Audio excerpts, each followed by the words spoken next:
Hey travelers, the itinerary is done, thank goodness, and it's looking like this trip is going to be dreamy, but I guess really that's kind of expected, right? It's Greece. So after we pick our location, I do a quick pre-planning dig, and that allows me to figure out what the dates are that we're going to travel. Covered that in the first video. After that, I start the itinerary, because what there is to do leads into how long we need to be in town in the first place. As I've stated before, we're not big fans of repeating a location, so we try to get a really comprehensive list. I mean, really, you do not want FOMO after a trip to Greece. We have a list that we like to incorporate into each one of our trips, and we pretty much like to kind of check off each thing as we go along. So number one would be, of course, you have to incorporate a few of the must-see items. That's just automatic, right? Number two would be soaking up some history and culture, learning something about where you're going and the people and the language and the food and the why. There's nothing better than that. Number three is an activity, and an activity could be hiking, biking. And number four is something that's local, like very specific to where you are, something you can't get anywhere else. So to fill in the blanks for number one, I visit those usual spots, right? You go on YouTube and you watch a few vloggers that like to travel the way you do. You check the usual websites like your Tripadvisors, your Visit a City, and then also Tripsavvy. And those you can get a really good list of the things that you must do in whatever location you're going to. Now for us, I do go through this list and I thin it out. Anything that sounds repetitive or lame, I just don't do. Maybe that comes with age, but we're okay missing a few things that other people think are amazing. If I read up on them and they don't sound amazing, I don't have time for it. What's also great about this step is that while doing it, you also figure out where you're going to stay. Meaning, if you see an area that's full of locations that you want to visit, then of course that's where you get your hotel or your Airbnb, right? At the same time, while you're doing this, you also figure out if you need to move around. Greece is definitely a place that you have to move around because you may want to spend some time in Athens, but then you also may want to get down to Sparta and you have to visit an island or two. So on to number two, which is history and culture. I mean, it's Greece. I don't really have to say anything. If you can't find history and culture here, you didn't even look. So history and culture, let's move on to number three, shall we? So for number three, I used all trails. We are big hikers and we are totally willing to earn an amazing view. And what I really love about all trails is that it gives you a sneak peek of what other hikers saw when they were up there doing the trip. Now it does seem that Greece is covered in massive hills, and so every hike you do is definitely going to be something that you have to earn. But we kind of enjoy that. It's a good way to get outside and really experience Greece or any location from a different view. What's also kind of amazing about all trails is that it shows you the difficulty of each hike. So you can kind of know how to dress for it. You can know if you need to be in workout clothes. You can know if you can show up in a skirt. None of the trails we ever do are going to be flip-flop chill.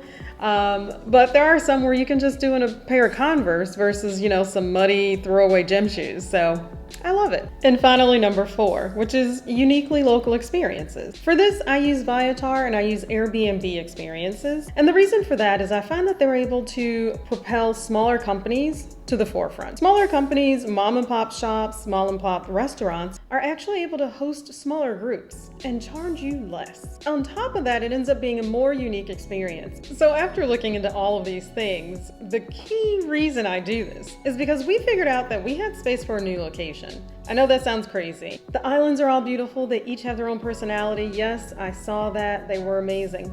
But when it came down to what to do when you arrived, it was see the sunset, eat at this restaurant, go to this beach, repeat. And I thought, we've lived in Miami before and we've seen some great sunsets and we've gone to a lot of beaches. So because of that, we are going to hit Athens and we are going to do Santorini, but we are also adding a new location in a new country, an amazingly different experience. We are adding Istanbul. I know, it sounds crazy, but it's gonna work. I'll explain. Like anything, whenever there's a lot of moving parts, it does sound amazing and it starts off great and then it becomes really annoying. That's what this was, but it was worth it. So what happened was, after I looked at all of our list and must-to-dos, I thought, we have a gap, we have some space. So I went to my boyfriend and he thought, why don't we go to Istanbul? It's right there and it'll be an amazing experience, totally different from Greece. And I was like, let's do it. Now, because of that, the logistics are really difficult right now, mainly because tourism is low because of COVID. So I had to do a lot of shifting and a lot of working out the logistics of how we would get around and do things. Ideally, we wanted to fly into Athens, ferry down to Santorini, mainly because I need to ride that ferry at least once. It's just a part of the experience to me. And then fly to Istanbul and then fly home. However, because of flight times and layovers, that was just not working. So I went through a list of things trying to make it work, and none of them did it. But we made it happen. So much like a jigsaw puzzle, what we did is we're splitting our Athens days.